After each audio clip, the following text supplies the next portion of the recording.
January 5, 7 o'clock na umaga. Tingnan mo, papasok na ako. Pero tingnan mo, ang dilim pa rin. Oh. Dilim pa rin. Iga, papakita ko sa inyo ang buhay dito. Especially dito sa Winnipeg para makita nyo kung paano mamuhay ang mga tao rito. Pasok na.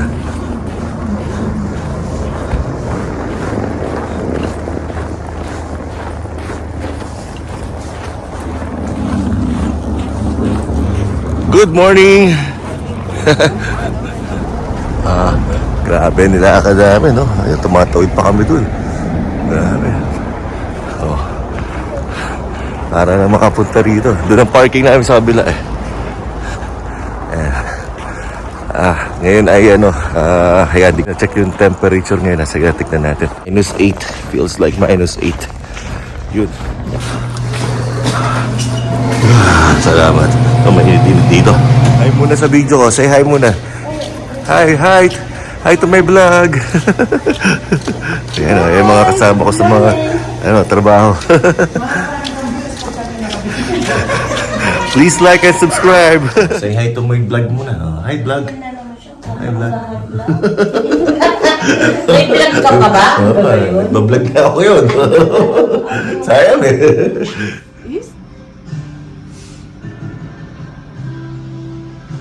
So 9:45 na ng umaga at katatapos lang ng break time ko at yun, tayo ngayon ay may mga inaalaga mga pasyente ngayon dito sa ating trabaho.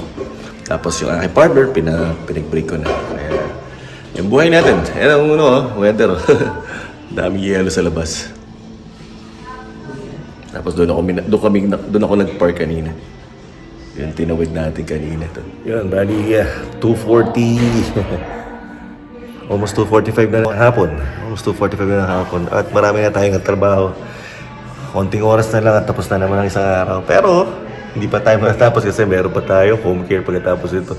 Kaya, kailangan natin maghapit. Kailangan natin magdalawang trabaho ngayon kasi dami natin mga gastos at mga binili nung Christmas. But anyway, yan ang weather ngayon. Dito sa ay, ang dami natin na paglilinis. Medyo mahirap tong unit na to kasi medyo munti ka kumasipa rito, buti na lang nakaharang yung kamay ko, tapos munti ka masipa ng isang residente. But then, buti na lang mabilis-bilis pa rin tayo bilag. But anyway, ayan, maya para tapos na isang araw na natin ulit.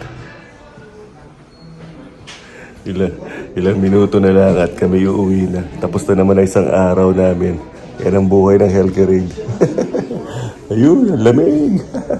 Kaya makita nyo, paglabas tayo, pabalik doon sa parking yung kaninang para makita nyo ang aming tinatahak every day kapag winter. Yan, uwi na. Ayan. Butin din. Sabay ko po ang isa sa pinakamaganda ng Lodge 6. Hi muna, hi.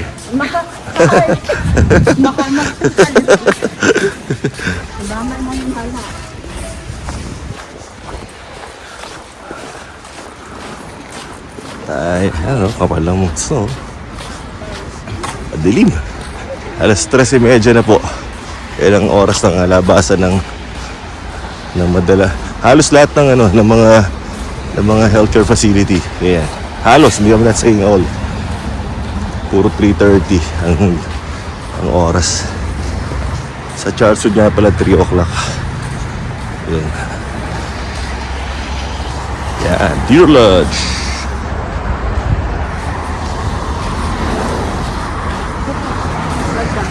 Ha?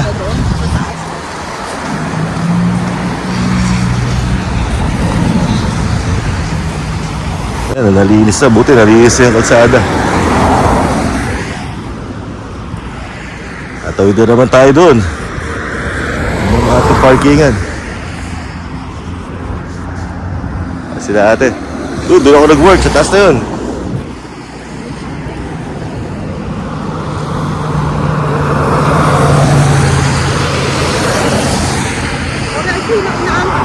Ha? Oo nga eh. Ha? Tower 3 ako 3 araw.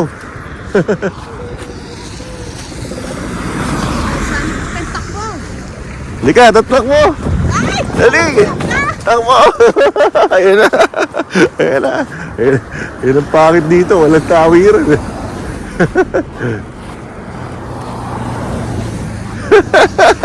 Sumunod ka. Sumunod ka.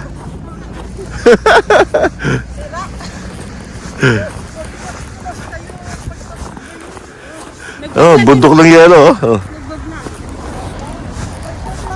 Oh. Say hi to my vlog.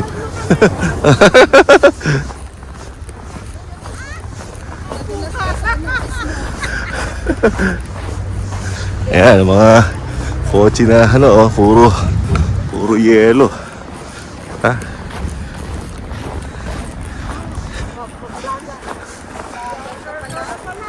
Ah, vlogger, manonood ka sa ano ha, sa vlog ko ha.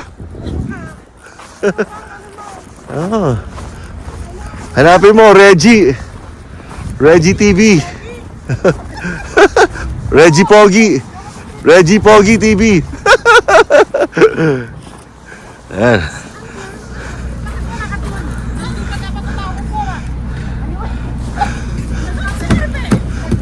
Nagmamarites pa yung dalawa. Ayun, oh. Ayun, nagmamarites pa. Dumi ng aming kotse. Oh. Yan ang itsura ng ano. Ang gaganda ng kotse pero nagdudumi. Yan ang buhay dito. Walang malinis sa kotse pagka winter talaga. Ay nako, talagang ito lang problema kapag ano, malamig. Minsan tatamaan ka na ubo, sipon, lagnat, sakit, sari-sari, kung ano-ano. Buti na lang hindi mo lala yung ubo ko, kaya pwede pa pumasok. Pero kung talagang masama yung ubo mo, hindi ka papapasukin nila. Sabihin na, umuwi ka na.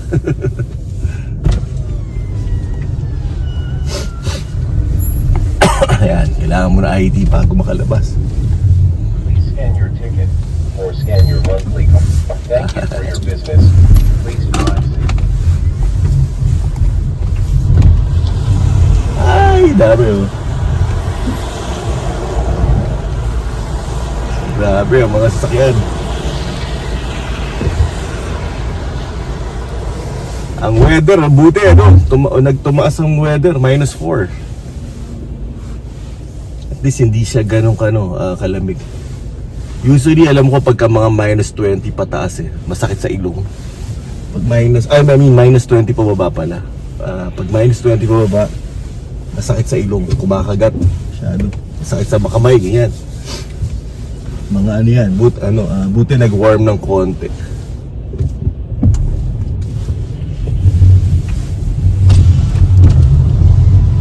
Bye-bye! Sila Angie. Yun yung mga kapartner ko kapon. Nakatuwa, sarap ano, yung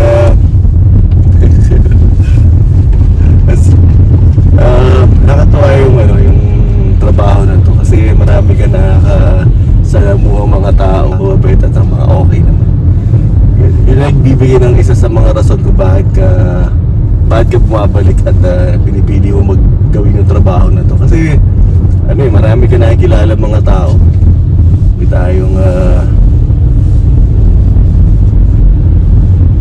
mga nakakausap, mga nakakakwentuhan, mga buhay-buhay, ganyan.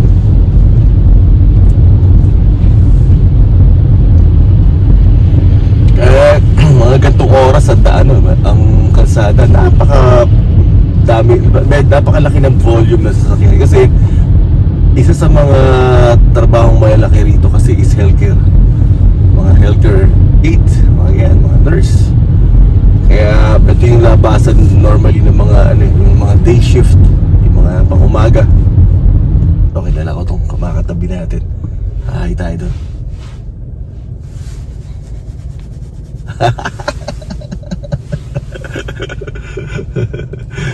Yun ang nagturo sa akin ng mga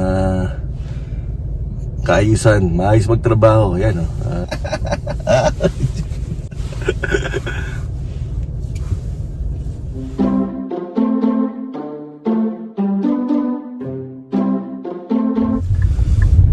Natapos na naman ang isang araw natin sa Deer Lodge.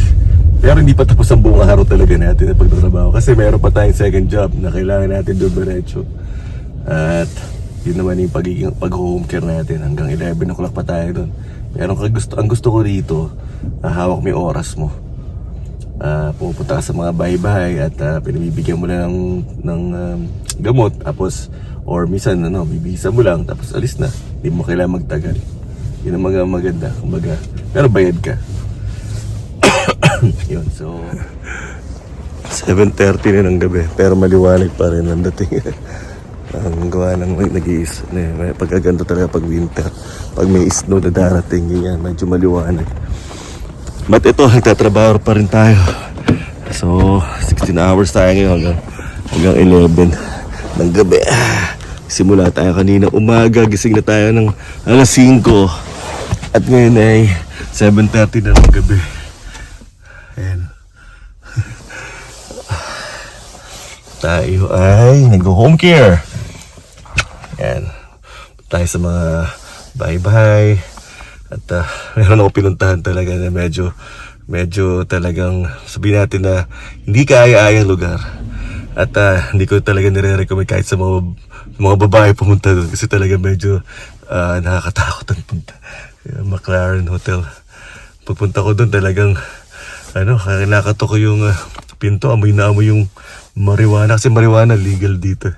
So, natawa ko to hindi nasagot. Sabi ko, nireport ko na lang kasi medyo hindi maganda ang aking pakiramdam sa lugar niya. Kasi talagang nakakatakot yung lugar. Anyway, liga, trabaho pa tayo. Mamaya pa tayo, maaga pa. Hanggang 11 pa tayo. So, tiis-tiis. Ganyan talaga buhay dito sa Canada.